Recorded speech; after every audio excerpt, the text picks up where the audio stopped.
Well, we've got 9 games finished, and we're done for the night. It was kind of crazy early on, and so I did what I could to follow as much as I could. Again, I see as much as I can, but when 6 games start at the same time, it gets kind of tricky at points. And I do try to stop on one game and get a feel for the flow of it as it's going along before I switch to the next one, and that's kind of how I do it. Because if I'm just flick, I'm not going to take any information in at all. It's just going to go right out the other end. All right, first up, we've got Toronto at home against New York Rangers. So this was, well, it was a night of a lot of goals, and I don't know how seriously to take all this. Again, we get into that whole it's in between Christmas and New Year's. All right. So when the power rankings go up, remember, when people want to get angry, just go, it's between Christmas and New Year's. Shannon's probably, still got his turkey legs. I kept hearing turkey legs tonight. Hell, they're turkey legs. All right. I know what turkey legs are on a turkey, but I don't understand how hockey players have turkey legs. All right. Howden would score from Strome and Trouba at 141, and that Leafs defense looked terrible to start off. Now, it doesn't help them that Jake Muzzin's out.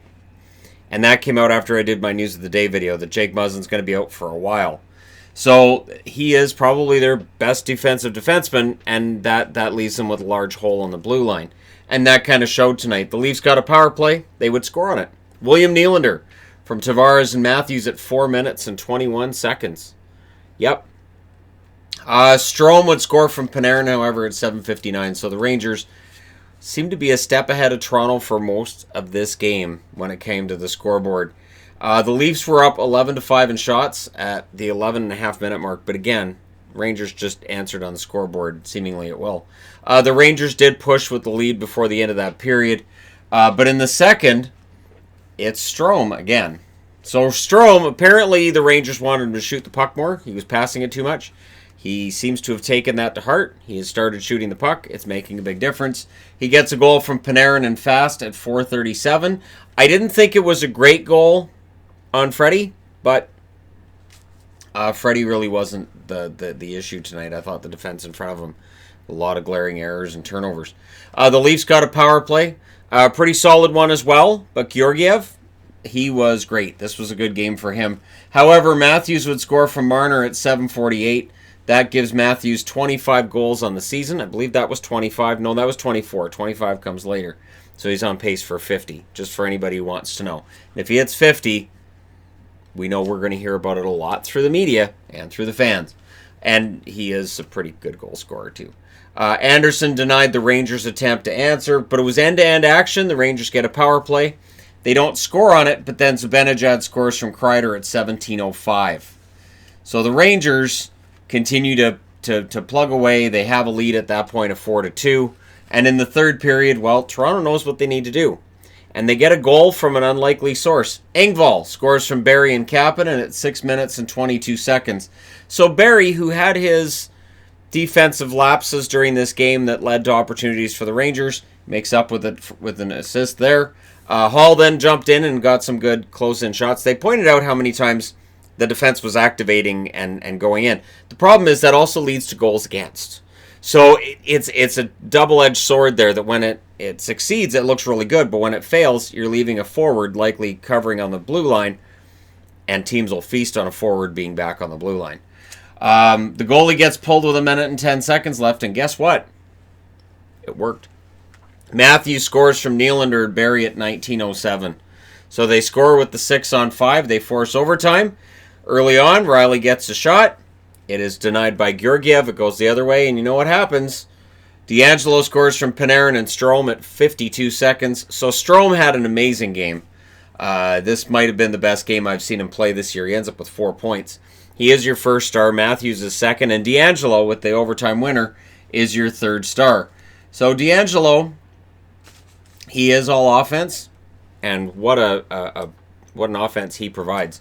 Georgiev saved 43 out of 47. Anderson saved 32 out of 37. Power plays 0 for 1 for the Rangers, 1 for 2 for Toronto. And this is the second half of a back-to-back, and they drop it. So at least this time, Hutchinson's not in net, and we don't have a bunch of people pointing fingers at Hutchinson. So I'm glad about that, to be honest.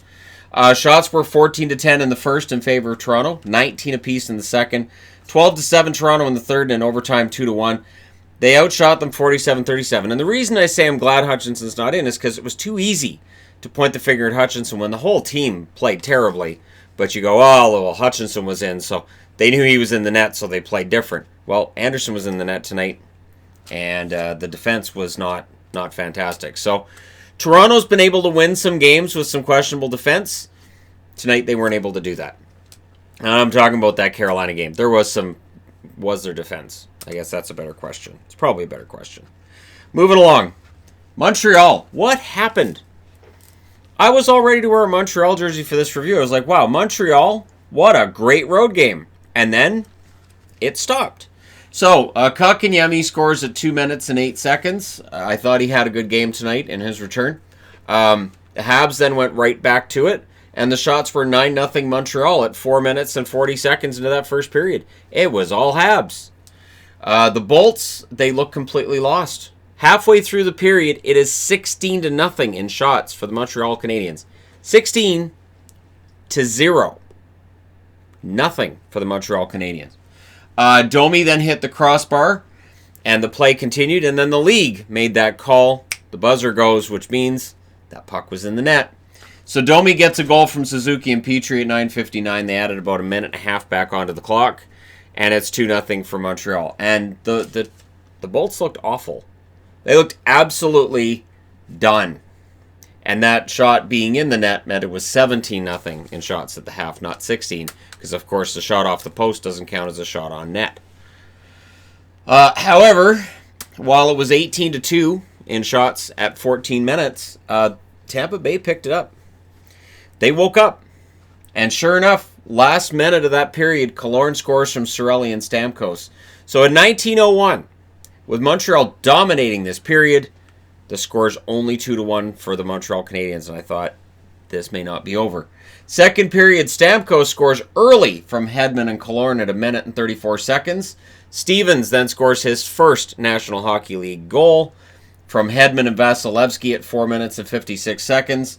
The shots had been 17-0 for the Habs, but after that it was 14-7 in favor of Tampa. So Tampa, very, very, very good appearance from then on. And for Montreal, they were just on their heels. Killorn would then score from Cirelli and Hedman at 12 minutes. Anthony Cirelli is having an excellent season. And everybody's going to figure that out as Tampa, I would think, starts stringing some wins together. The Canadiens take a timeout. And if you want to see an animated coach, Claude Julien was very animated on that bench. He was not a happy camper. And they respond right away. Sherratt scores from Gallagher and Danault at 12 minutes and 13 seconds. And you're like, all right, it's 4-3. Montreal's back in this. You can see how fired up they were. But the Bolts got a power play towards the end of that period. And going into the third, it is 4-3 in favor of Tampa. In that third period, first minute, Cirelli scores from Hedman at 55 seconds.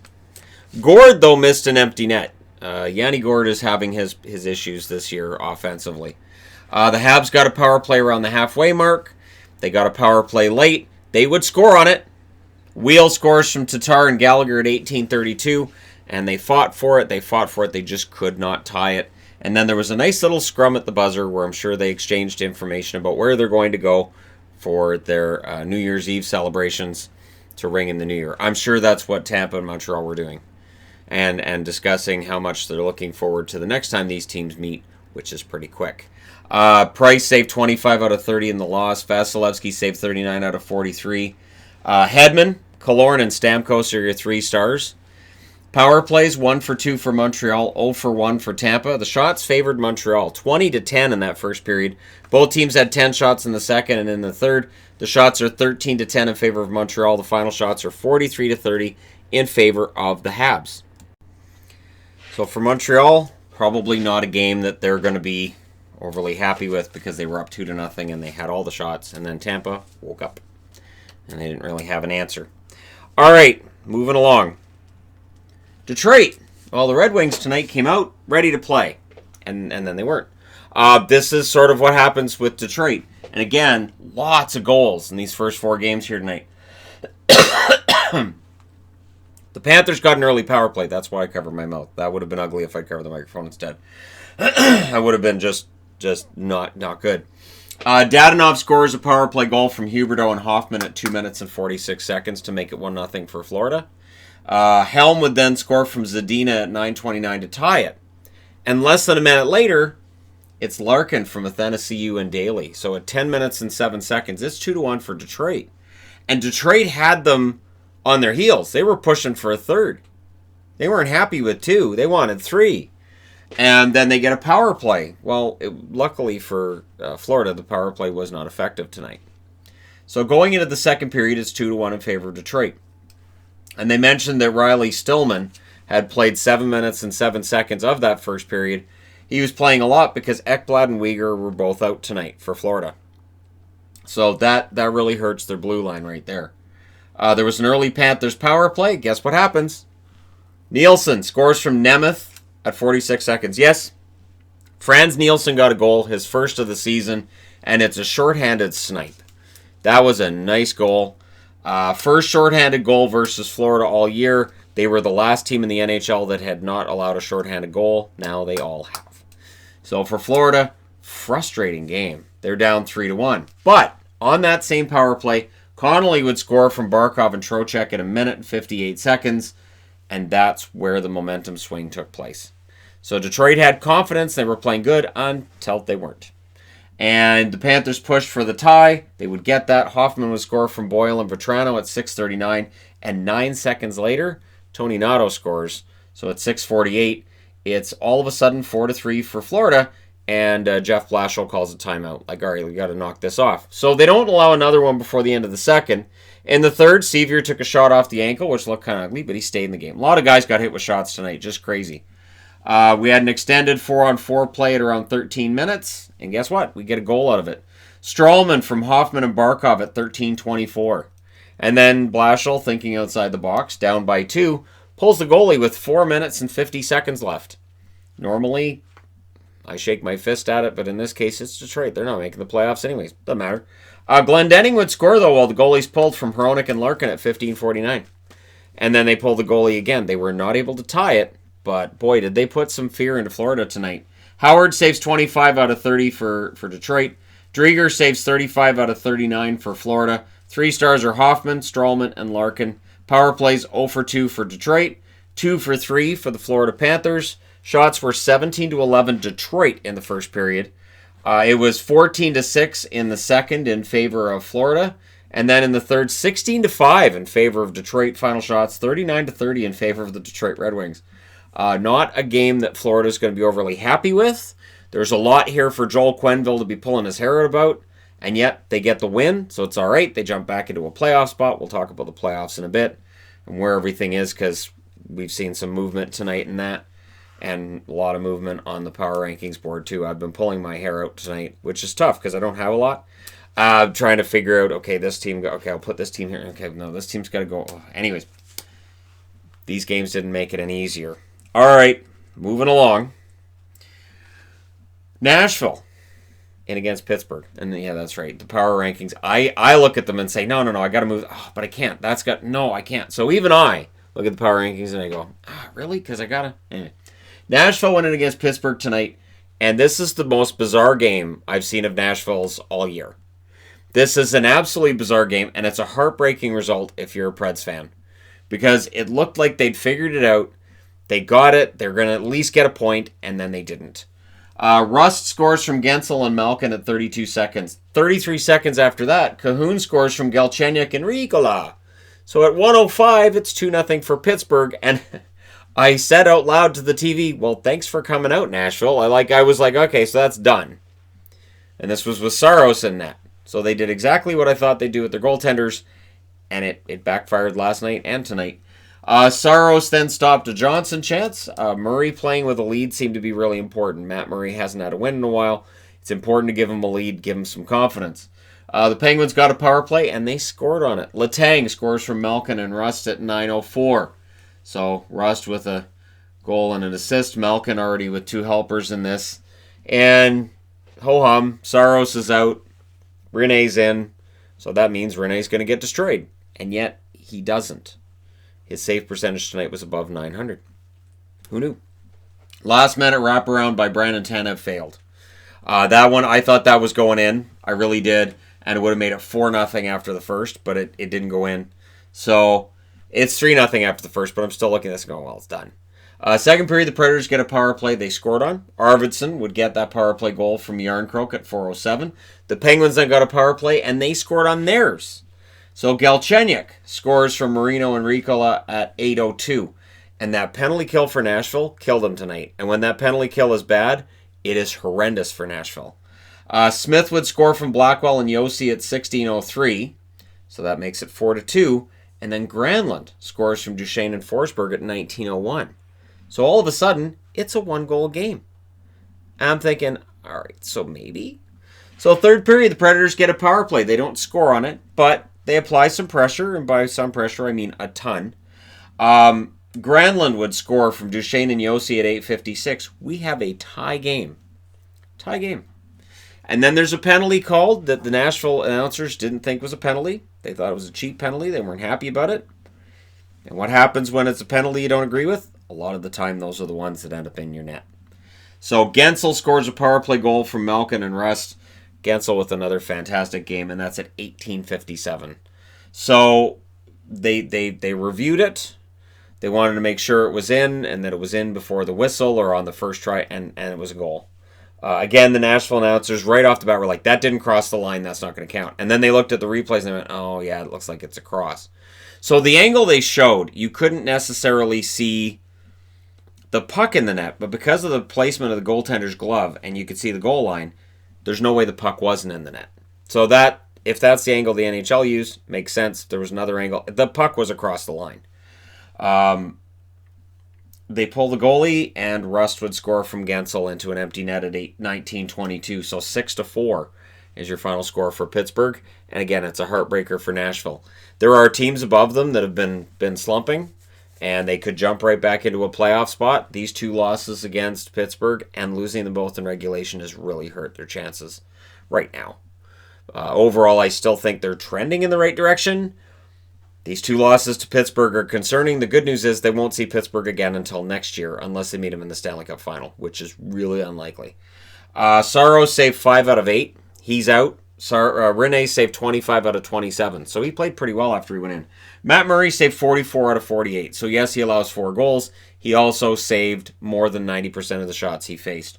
3 stars are Gensel, Granlund, and Galchenyuk. So yeah, your last name had to start with a G. So if you wanted to be a 3rd star, I'm surprised Malkin's not in there, but that's me.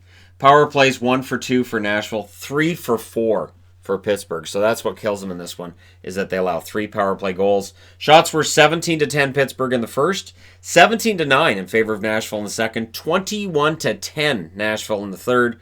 Final shots 48-36 in favor of Nashville. Those are some 80s numbers when it comes to shots. That's a lot of shots. And that being said, I need to change boards. All right, Carolina. This was. It feels like this is a statement game, and for the Capitals, this is frustrating. This is another frustrating loss. They had that one against Boston. This one doesn't look good either. The Canes got a power play. They then had 55 seconds of a 5-on-3.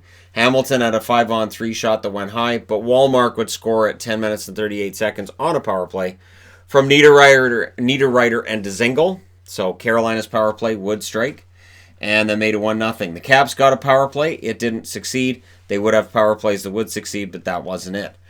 Second period, Foegele scores from Stahl and Slavin at 8 seconds. 8 seconds. At 3:26, Dowd answers from Carlson, so Carlson with a point tonight. Hamilton scores from Foegele at 5 minutes and 12 seconds. And then there was a bad Caps turnover, which ended up leading to a goal. Yeah, there were way too many goals tonight. So, Caps get a power play. Ovechkin scores at 9:56 from Orlov and Eller. So that's a power play goal. Caps get another power play, but Foegele scores shorthanded. So Foegele scores from Martinook and Fleury at 13:02 shorthanded. The Canes then got a power play, but a penalty on the Canes wiped out that power play. So third period, we get things started. And again, this is one of those games where there's just there's a lot of goals. So it was 4-2 going to the third. In the third period, Kuznetsov would score on a power play for Washington from Backstrom and Carlson at 2 minutes. So that made it a 1-goal game. Here they come. Nope. Netchus would answer that really quickly from Haula at 3 minutes and 20 seconds. So that restored the 2-goal lead. And then Svechnikov hits the empty net at 15:58. I didn't see that he lacrosse goaled it into the empty net. No, he didn't. So that made it 6-3. Gudas would score from Hagelin at 18:47 just to make it look a little better for Washington and just to make sure that all of my fours disappeared tonight. I was this close to running out of fours. Obnoxious. Almost no 3s, 2s, or 1s were used tonight. It was a very high-scoring night compared to most. 3 stars are Fogle, Hamilton, and Slavin as the Carolina Hurricanes beat the Capitals 6-4. Not sure what to say about the Capitals right now. This does feel like it's one of those lulls that a team goes through. Holtby, 23 saves on 28 shots. Mrazek, 25 saves on 29 shots. Power plays. Capitals go 2 for 5. Carolina goes 1 for 3. The shots were 11-7 in the first in favor of Carolina. 13-7 Washington in the second. 11-9 Carolina in the third. Shots were 29 apiece throughout the game. So, yeah, we'll see if Carolina can build on this, and we'll see if the Capitals can pull their way out of this. They've won 1 of their last 3, and that's just as I can, what I can think of. And of course, there was that 7-3 loss against Boston, but it's fine because they were thinking about turkey. This one's fine too because I'm sure they had turkey legs. I did hear that a few times tonight. Well, this is the tough time. No. Fans showed up and paid their money. Players should be out on the ice playing their hardest too. So for Caps fans, we'll see if this is a trend. And again, when you're that high up above everybody else, I can kind of understand not being able to get up for every game because you don't really have pressure from underneath you in terms of teams catching you. The Islanders have been a little bit cold lately too, so I don't know. I don't know if that's part of it. I know that's probably part of what happened with the Boston Bruins as well. Doesn't excuse that they were bad for about 13 games. They look like they're ready to pull out of it, but anyhow, enough of the babbling. Let's move along. Dallas. I don't know. I don't know what to make of this game. Colorado, they don't look great. And not only that, but I don't know how healthy Makar is. I don't. And I'm wondering if Makar might have come back before he was 100%. Maybe he's 90, 95%. Anyways, Sagan scores early from Radulov and Klingberg in 1 minute and 8 seconds. And really, Dallas needs Sagan to pick up the goal scoring. That's only his 11th on the year. If he starts scoring goals, that's a huge help. Stars were the fresher team early on. It was a strong start for them. And then the announcer jinxed the Stars by talking about how they never have a lead after the period. And he kept saying, we'll see if they can hold on. Stop it. Knock it off. I actually said aloud to the TV, knock it off. And then Confer scores from Jostin Nieto at 18:58. And it's like, thanks. So they don't have a lead after the first period. Again, because you won't stop talking about it. I know they don't have that kind of power, but that's how it felt to me. So second period, Guryanov missed a chance wide, and Colorado would eventually make them pay. Cole scores from Nieto and Johnson at 7:19. So Nieto with a couple of helpers already. Avs got a power play, and then it turned into a 5-on-3 for 1 minute and 32 seconds. So you can just imagine how I felt at that point. But during the 5-on-3, Bishop denied Makar, and man, Makar just frustrated with that. Makar took a penalty. I think that's his first penalty in his career. I'm pretty sure about that. I remember there being a big deal made about the fact he had no penalty minutes. So I'm thinking that's his first career penalty. But it ended up stopping the 5-on-3, turning it into 15 seconds of 4-on-3, and then it becomes 4-on-4, right? So the Avs then got a delay of game penalty with 7 seconds left in the second period. So that power play goes into the third, and Dallas scores on the power play. The power play normally sucks, but Guryanov from Klingberg and Hintz at 1 minute and 25 seconds. Stars get another power play, and they didn't score on that one. Then there were some shots back and forth. Lindell had one late that missed high. The Avs got their 40th shot of the game with 35 seconds left. Dallas was not the only team that I cheer for that allowed way too many shots today. So this one goes into overtime, largely on the strength of Bishop and Grubauer. Grubauer in the overtime. The Stars get a power play. Grubauer denied Heiskanen, denied Radulov. Grubauer stood on his head. Faced way more shots in that overtime than most goalies do in an overtime. And considering the power play and everything, which is usually lethal in overtime, he fends it off. Now in the shootout, both Pavelski and Radulov get goals. Dallas wins in a shootout. Criminally, Grubauer doesn't get a star in this. Your 3 stars are Klingberg, Sagan, and Bishop, not Bischoff. And I don't mean Jake Bischoff or Eric Bischoff either, for that matter. Now, Grubauer, 38 saves on 40 shots. He was fantastic. Bishop, 41 saves on 43 shots.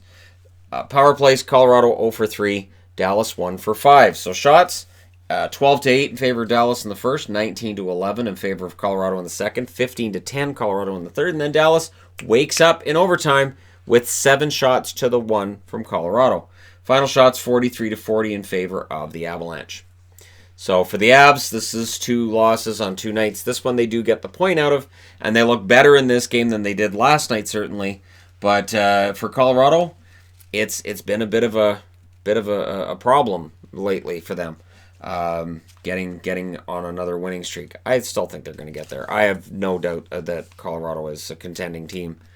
This is just one of those down periods, much like what Washington's going through. We will get into the dog days of January over the next couple of weeks. Those are real. That's real when there are a lot of teams that aren't necessarily playing very well, and things like that power ranking board over there can become a complete and total mess because there isn't really anybody who's playing head and shoulders above everybody else, which is kind of what that board's supposed to measure. All right, moving along. LA, the Kings, in against Vancouver. I would like to thank Jacob Markstrom tonight for his effort. I would also love to thank the other members of the Canucks, but outside of a handful, there wasn't any. This was an embarrassing night for Vancouver, and I've got to say, Markstrom doesn't have to pay for a meal for the rest of the season. Early, the shots were 3-0 LA 4 minutes in, and I didn't know this was foreboding and that this was how the game was going to go. The Kings were without a shot in the first 6 minutes. The Kings were just keeping them off balance. They just weren't giving them passing lanes. They weren't letting them in across the blue line easily. But then Virtanen scores a goal at 10 minutes and 22 seconds. Shotgun Jake. So that's good. That's his 11th of the year. He's on pace now for, 22 goals? That's not a bad season for a guy that's been called a bust as often as Jake Virtanen has. So yeah, Virtanen gets a goal and the Canucks get a power play, and it felt like that goal woke him up. Like, here we go. All right, now Vancouver's in this. All right, we're not going to look bad against LA. Late turnovers, however, were almost costing the Canucks. So the Kings get a power play. They only had 1 shot on that first power play. But there were a lot of costly turnovers by Vancouver that were being bailed out by their goaltender. And that would just increase as the game went along. Tyler Mott scores with 27 seconds left in the period from Pettersson and Edler at 19:33. It's 2-0 Vancouver after 1, even though they did not outplay LA. This is one of those games where it's like, all right, they're up 2-0, probably don't deserve it. Second period, good early stops by Markstrom. Toffoli then had a break that was denied. They also jinxed the Canucks by talking about how Toffoli scores a ton against the Canucks and Toffoli gets points against the Canucks. And I'm like, okay, stop it. You made it happen. There was a strong first 5 minutes for the Kings, and they would follow that up by all of the play being in their favor. They got a power play because when you have that much pressure, you're going to get power plays. Pettersson had a breakaway that failed. Kempe then hit the post. So Kempe had a good shot that hit the post there. Heavy Kings pressure at the 11-minute mark. That heavy pressure. And what ends up happening is, as the team in control of the puck, you're able to make line changes while the defenders can't get off the ice. And once you start seeing that, there's going to be a goal or a penalty. And in this case, it's a goal. Kopitar scores from Iafallo and Walker at 11:52. And after that, the Canucks are still pinned in their own zone at around 15 minutes. And it's right about here that I start getting really mad at this. Because Markstrom's playing fantastic. And I'm thinking to myself, if they blow this game, where Markstrom's playing absolutely out of his mind, I'm going to be really mad for Markstrom.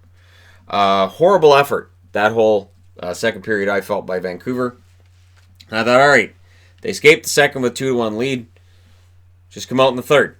Third period, early Kings power play, because of course there is. They get 4 shots on it. Because even though their power play sucks, if you give them enough chances, they will score. Besser, I felt, was passing it too often. Besser had a really nice shot, and he tried to then wire a pass instead of taking the shot. Besser, I love Brock Besser. I love that he's on pace to get about 70 points this year. He does need to start shooting the puck a little bit more than he is.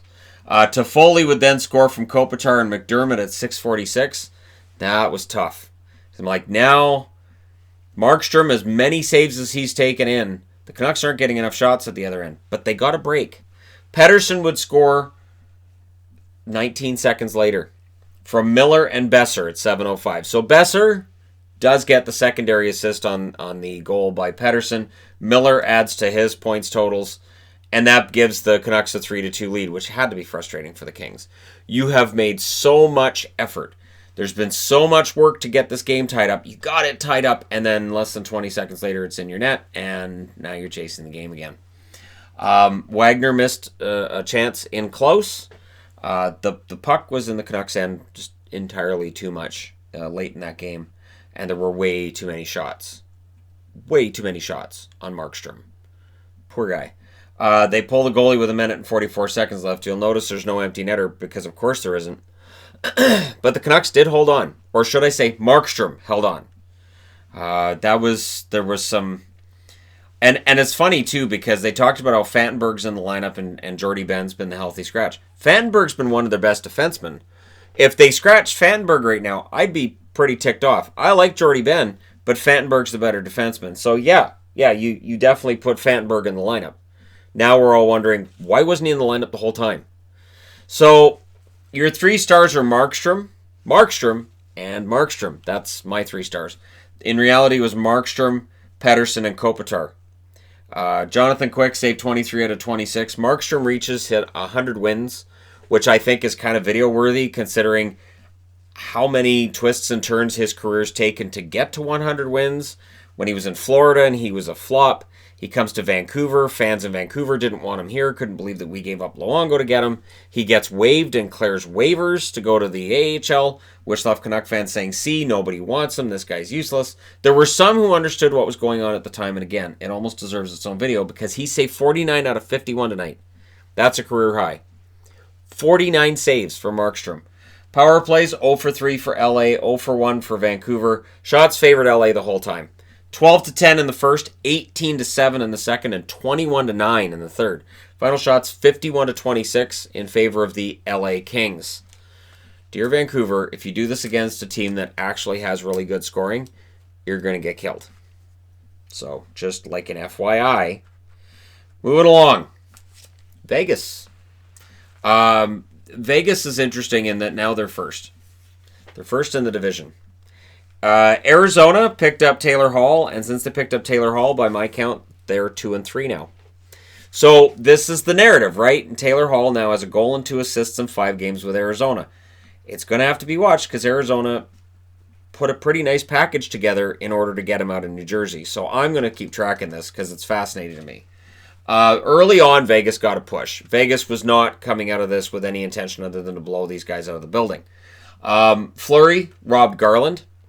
Garland had a rough night. Physically, a lot of members of Arizona had a rough night. There was a double minor to Vegas. The Coyotes get a power play. Hall then took a penalty after that penalty kill was done. So, Taylor Hall, I believe, was a tripping call that he took. And then on that power play, Stone scores from Tuck and Pacioretty at 9:05.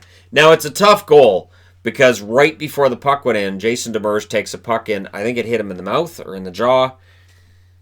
So he's down on one knee. He's kind of out of it. So it's 5-on-3 at that stage when they put it in. So I did kind of feel for him there. Grabner would then score from Ekman Larson and Garland at 13:31. So it was a nice goal. One of the easiest goals Grabner's ever going to have. Empty net, looking at him.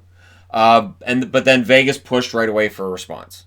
Vegas, like I said, not being denied tonight. Stone gets his second of the period from Pacioretty and Theodore at 15:06. The Coyotes got a late power play, but about 20 seconds into that power play, they take a penalty, so it turns into a 4-on-4. And really, that was a problem tonight. That and the fact that their power play was ineffective when it got its chances. So it's a 2-1 game after one, and then the second period, Vegas makes this a non-entity of a game pretty quick. First, it's Stevenson with a power play goal. So that's as a result of these overlapping penalties. It ends up being a power play for Vegas early in the third. He scores from Theodore at 12 seconds. So Chandler Stevenson has been an excellent addition for the Vegas Golden Knights. Stastny would then score from Marchessault at 1 minute and 54 seconds. It's 4-1. And then you put it into cruise control at that stage. Ranta was out and Hill was in. Aiden Hill, interesting story. So I've talked about this before and it comes up again tonight. Aiden Hill is excellent at the NHL level. At the American Hockey League level, not so much. Aiden Hill's the reason why I didn't understand them picking up Eric Comrie when they did. Because they had Hill as their number 3. But anyways, Hill in there tonight, and he played pretty well when he was in there. Vegas gets a power play. Grabner gets a shorthanded breakaway. Fleury then robbed Keller before the period was over. So Arizona got their chances, just not enough. Third period, Pacioretty had a fight with Krause. It was weird. Pacioretty kind of did the 2 for flinching kind of move at him. Like, heck, come on. Krause is like 8'5" and 460 pounds. Like, he's a beast of a man out there. Pacioretty's not. So I'm not sure what he's doing, because in the actual fight that took place, Pacioretty is way over his head, literally, when against Krause. Krause is huge. Lawson Krause is the power forward that could very well be greatly talked about, I would say, in a couple of years. If the offense ever matches the physical gifts this kid has, wow. So I don't know what Pacioretty was doing there. I don't understand it. I'm thinking, you know when your friend is trying to pick a fight with the biggest guy, and you're like, what are you doing? This is funny. It's not funny. Your face is going to go through the window. So Pacioretty's face almost went through the window. Fleury held when he was tested in that third period. I thought Fleury played the best game he's played in a long time, and it's easy to lose track of that when it's a 4-1 lead. Chychrun then fell on Stone's leg. It was accidental. So fans in the crowd were chanting, "Ref, you suck," and I get it, because when you see Mark Stone is down on the ice, you're going to figure there's some shenanigans. There's no way Chychrun meant to hurt him there. It was the two get tangled up and he falls on his leg. That could be anything. It could be ankle, could be knee, could be a hyperextension. Hopefully Stone's okay. Hopefully this isn't something that's going to be a problem for him going forward. But Chychrun came over to make sure he got up and he was okay. Chychrun was not shying away from this, and he felt terrible after. So that's your final note on a game that ended up being 4-1 for Vegas. Ranta saved 12 out of 16 before he gets pulled. Hill saves all 20 shots he faced. Fleury saved 27 out of 30, or 27 out of 28, I should say. 3 stars, Stone, Theodore, and Fleury. So, very good game for Vegas. Power plays 0 for 5 for Arizona. Huge story. 2 for 3, Vegas. So Arizona's got to clean up their special teams. It was one thing they did very well last year. They can't have this happening. Shots were 13-11 for Vegas in the first, 12-9 Vegas in the second, and in the third, 11-8 for Vegas. So they didn't sit back on the lead. They still pushed the play in that third period. Final shots, 36-28 in favor of the Golden Knights, and they are now first place in the Pacific Division. Are they going to stay there? It looks like they might. That being said, I need to change boards one last time. 1 is the loneliest number, right? And there's one game on this board. So San Jose went in tonight, and I don't know what to make of this. I don't know what was wrong with Philadelphia tonight, and if you guys, and I'm making a serious question out of this. This was not the Philadelphia Flyers. This was not. I don't understand what happened here. I don't understand how this takes place. And for San Jose, this is exactly the game they needed. So, poor defense in the opening minutes by San Jose, to be honest. I thought their defense looked pretty lax early on. They don't pay for it because it was a low-chance game early on. So, they managed not to give up great scoring chances. Just there were some plays defensively, and I'm like, really? Ferraro would score his first NHL goal from Gaudreau and Meyer at 9:15. Timo Meyer was in for a monster night. We just didn't know it at this point. Sharks then pushed for another. The Flyers ended up getting a power play. Melker then took a puck to the head. Melker Karlsson took a puck to the head, and it looked ugly. That was one of those ones, and as soon as it hit him in the head and he went down, Sean Couturier saw him, and he put his arm up to the ref. Like, this is bad. We got to get him out of here, kind of thing. Get medics and doctors. So hopefully he's okay. Hart then had a misadventure with the puck, but he eventually saved it when it came back to him. Strong second half of the period for the Sharks. So after one, it's 1-0 for San Jose. Hart denied Hurdle early on, but then Shellman scores his first National Hockey League goal from Shimmick and Ferraro at 2:39. So Shimmick gets on the board. Ferraro gets his second point of the night. And Mario Ferraro is quietly becoming a pretty reliable defenseman for San Jose. I know they're having a disastrous season, but there are some good stories in here. The Sharks got a power play. They wouldn't score on it, however. Timo Meier would score from Burns and Dillon at 9:21. And halfway through this game, the Flyers had a grand total of 8 shots. 8. And all I kept thinking was, something's off with Philly. I don't know if it was a late flight. I don't know if this is a turkey leg thing, as they kept talking about in other games. I don't know what it was, but something just didn't feel right. So third period, they do score on the power play, those Flyers.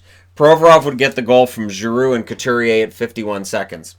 So at that point, you're like, all right, it's 3-1. Now, if you're a San Jose fan, you're like, okay, we've blown leads before. Let's not do that here. We are the worst team in the West. Let's go ahead and win this, and we can jump out of worst place in the West. And Meier must have heard your pleas, because he gets a goal from Evander Kane at 1:36. That makes it 4-1. Couturier had a break that was beautifully defended by Brendan Dillon. I don't know how Dillon didn't take a penalty there, but beautifully defended. And then Meier had a mix-up with Obey Kubel, so I don't think it qualified as a fight. If it had, he would have had a Gordie Howe hat trick with that. Meier would then complete the hat trick from Kane and Gaudreau at 12 minutes and 52 seconds. That is the first career hat trick for Timo Meier. And he is starting to look like Timo Meier. And apparently, he was called out by Coach Bob Bugner in front of everybody. And if that's how you respond, that's how you're supposed to respond. You're not supposed to go whining off to the media. You're not supposed to go whining to your agent and say, I want out of here. You're supposed to go out on the ice and show your coach, I got your message loud and clear. And he did. Marleau would then add a goal from Sorensen and Thornton at 17:20. For Marleau, that puts him, I think, 2 goals behind Guy Lafleur. I know they had the chart on the bottom of the screen. I think he's 2 goals behind Guy Lafleur on the all-time goals list. And for Thornton, that assist ties him with Adam Oates for 7th all-time on the assist list. So Joe Thornton at 17:20 in a goal that didn't really mean anything on the score sheet means something for him. And for Marleau, it's finally a goal. So maybe these guys are going to start putting up points, and maybe this is a sign San Jose's ready to turn around. Maybe that loss against the Kings is bottom, and we're going to start seeing things turn around. Or maybe Philadelphia just rough night. Carter Hart saved 23 out of 29. I was actually kind of surprised he was still in there after Meier got that goal at 1:36. I thought that was a time where they'd switch him out and put Elliott in, but they didn't. Jones saved 26 out of 27. So lost in and amongst all this is Martin Jones had a really good game. He has a .963 save percentage in this one. So really good story all around if you're a San Jose fan. Meier, Ferraro, and Gaudreau are your 3 stars. Power plays, Philadelphia 1 for 3. San Jose 0 for 1. Shots were 7-5 San Jose in the first. Like I said, it was a low-chance game early. 11-8 San Jose in the second. And in the third, Philadelphia outshot them 14-11. Final shots 29-27 in favor of the hometown Sharks. I don't know what happens from here with them. But, yeah, it's going to be interesting to see if San Jose can keep it up. All right, I wanted to verify the standings before we get into the standings. So, coming out of tonight's action, the Capitals would play Philadelphia in the first round. That has not changed. The Islanders would play Pittsburgh. Pittsburgh's getting closer to the Islanders. Boston would play Carolina. And Toronto would play Florida. Florida jumped past Montreal tonight, and they have that playoff spot. And when you look at the standings outside of a playoff spot, now Tampa is right next to that spot. The Rangers next down there, above Montreal, Columbus, and Buffalo. Out west, St. Louis would play Vancouver. The Vancouver Canucks have jumped into a playoff spot. I don't know what to think of it either. I really honestly don't, but they've won 4 in a row. It's strange for me as well. Colorado would play Dallas. Dallas jumped past Winnipeg today. Vegas, first place, would play Winnipeg in the first round. and Arizona would play Calgary. And those two teams know each other pretty well. Sitting outside a playoff spot, I'm pretty sure this is the first time Edmonton's been outside a playoff spot since opening night of the season. This is concerning because they don't have games in hand on any of the teams they're ahead of right now. And Minnesota, Nashville, who are right behind them, could very well pass them as well over the next few days. So Edmonton needs to wake up. Chicago, San Jose. San Jose jumps past both Anaheim and LA with that result tonight. San Jose 7 points out of a playoff spot right now. So they're on that borderline where technically they could end up getting in. They're right around where St. Louis was last year at this time. About 7 points out. 7 points. St. Louis flirted with that. They never got to 10 points out. So, yeah, we'll see what ends up happening with San Jose if they can maintain this. And again, the Oilers right now are out of a playoff spot. That's where we're at right now. So we'll see if that continues. Let me know what you guys think in the comment section below as always. Don't forget to hit like and subscribe if you're browsing your way through. You just happened upon this video. Thank you guys so much for watching, for all your support. And yes, power rankings are tonight, and so is the preview for tomorrow's relatively busy day. I've got one board done, which means 4 games are ready to be previewed. I have to do the other 2 boards. I'll be doing those and doing that preview after the power rankings. So late night for me, but for you guys, worth it. Thank you guys so much for watching. Hit like and subscribe if you're browsing your way through. You just happened upon this video. I will talk to you guys again very, very soon.